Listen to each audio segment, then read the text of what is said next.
Pasaka Aladins.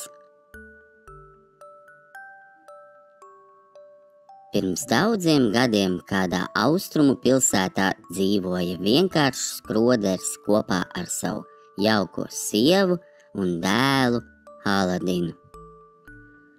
Tēvs nomira, un Aladinam nācās meklēt darbu, lai abi ar māti varētu iztikt.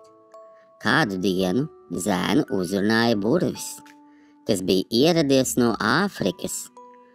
Burvis aicināja, lai Aladins dodas viņam līdzi uz kādu noslēpumainu vietu un piedāvāja zēnam nopelnīt daudz naudas.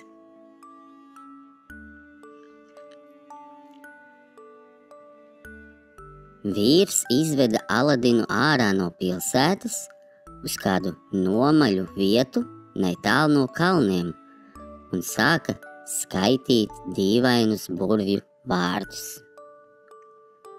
Kad viņš beidza burties, nogranda briesmīgs troksnis, zeme atvērās un skatam atklājās lielas bagātības. Burvis pavēlēja Aladinam kāpt lejā, un puisis tā arī izdarīja. Padod man tikai lampu, dārgumi paliks tev, burvis satraukti kliedza.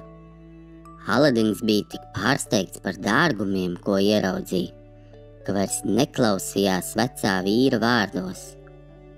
Alas durvis lēnām aizvērās zēnam aiz muguras. Pazemē bija tik daudz apslēptu dārgumu. Aladins turēja rokās lampu, kuru bija iekārojis burvis. Zēns paberzēja lampas malu, lai notīrītu tai putekļus. Piepeši no burvju lampas izlīda džins, kurš paziņoja: O, saimniek, es tagad esmu tavs džins! Vari man lūgt, ko vien vēlies!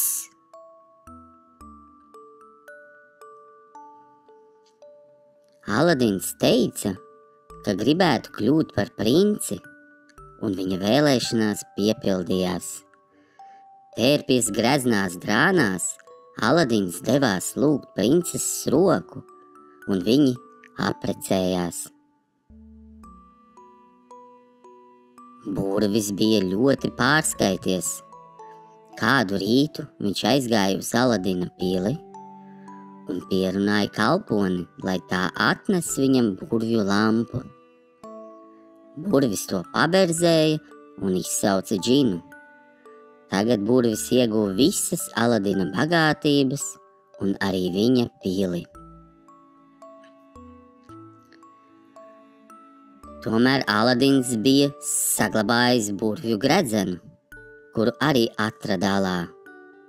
Uzzinājis, ka burvis atņēmis viņam pili, puisis paberdzēja gredzenu un izsauca otru džinu.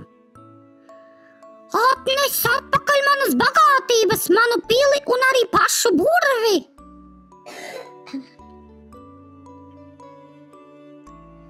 Džins tā arī izdarīja. Aladins pavēlēja, lai ļauno burvi aizsūtu uz tālu zemi, kur tas vairs nevienam nevarētu nodarīt pāri. Aladins atguva visas savas bagātības un atkal varēja dzīvot lepnajā pilī. Kopš tā brīža viņš dzīvoja pārticīgi un laimīgi kopā ar skaisto princesi. Abi džini kļuva par uzticamiem draugiem un palīdzēja Aladinam valdīt ilgi un laimīgi. Pēc dažiem gadiem Aladins kļuva par karali. Ja gribas dzirdēt vēl kādu pasaku, pieseko kanālam.